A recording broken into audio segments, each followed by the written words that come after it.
Hi friends, இன்றைக்கி நம்ம புது பாத்திரம், சில்வர் பாத்திரம் இந்த மாதிரி ஸ்டிக்கர் இருந்தால் அது ஈஸியான முறையில் இந்த கம்மோட நம்ம எடுக்கிறது எப்படிங்கிறது அந்த வீடியோவில் பார்க்க போகிறோம்.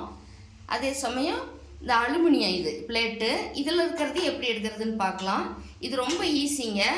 இப்போ நான் ஸ்டவ் ஆன் பண்ணிக்கிறேன். இதுக்கு ஆன் பண்ணி இதை சன்னமாக வச்சுக்கிட்டு இந்த ஸ்டிக்கர் இருக்குது பாருங்கள், அதுக்கு நேராக இந்த கொஞ்சம் அனலில் நம்ம இப்படி காமிக்கணும் பாருங்கள். அடுப்பு எரியுது, அதில் கொஞ்சம் ஒரு 10 செகண்ட் இப்படி காமிச்சிட்டு நம்ம சாதாரணமாக இந்த மாதிரி ஸ்டிக்கர் எடுத்தோமா நமக்கு அந்த பொருளில் வந்து ஸ்க்ராட்ச் ஆகும், அந்த கம்மும் அந்த பொருளில் ஒட்டிகிட்டே இருக்கும், அதை எடுக்க முடியாது. இந்த மாதிரி ஹீட் பண்ணி நம்ம எடுக்கும்போது அந்த கம்மும் சேர்ந்து நமக்கு வந்துடும். இதே போலவே நான் இன்னொரு ஸ்டிக்கரையும் எடுக்கிறேன், அதுவும் பாருங்கள் அழகாக வந்துடும்.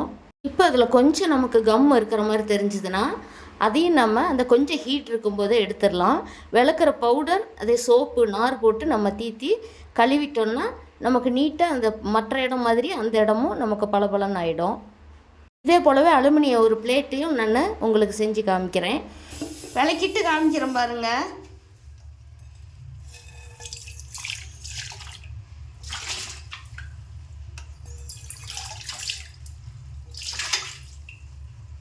பாருங்கள், நமக்கு ஸ்டிக்கர் இந்த இடமே தெரியல.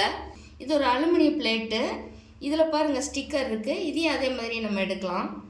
ஸ்டவ் ஆன் பண்ணி கொஞ்சமாக சிம்மில் வச்சுருக்கேன்.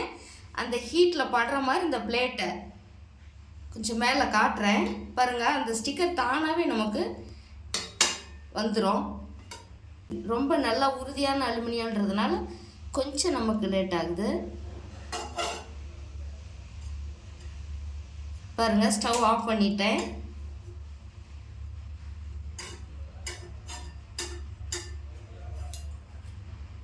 பாருங்கள் வந்துருச்சு. புது பாத்திரத்தை இந்த மாதிரி நம்ம அடுப்பில் கொஞ்சமாக அனலில் காமிச்சு இந்த ஸ்டிக்கரை எடுக்கும் பொழுது இந்த பாத்திரத்தில் கீறல் விழாமே இருக்கும், அந்த கம்மும் நமக்கு கம்ப்ளீட்டாக வந்துடும். இது வந்து உங்களுக்கு பயனுள்ள ஒரு வீட்டு குறிப்பாக இருக்குங்க. இது மாதிரி நீங்களும் ட்ரை பண்ணி பாருங்கள். புதுசாக பாத்திரம் வாங்கினா நம்ம கையில் வந்து ரொம்ப இதாக அதை எடுக்க முடியாமல் எடுத்துகிட்ருப்போம். அந்த மாதிரி இல்லாமல் இந்த மாதிரி ஈஸியான மெத்தடில் நீங்களும் ட்ரை பண்ணி பாருங்கள். இது உங்களுக்கு பயனுள்ள குறிப்பாக இருந்தால் இந்த வீடியோவை லைக் பண்ணி ஷேர் பண்ணுங்கள், சப்ஸ்கிரைப் பண்ணுங்கள். தேங்க்யூ.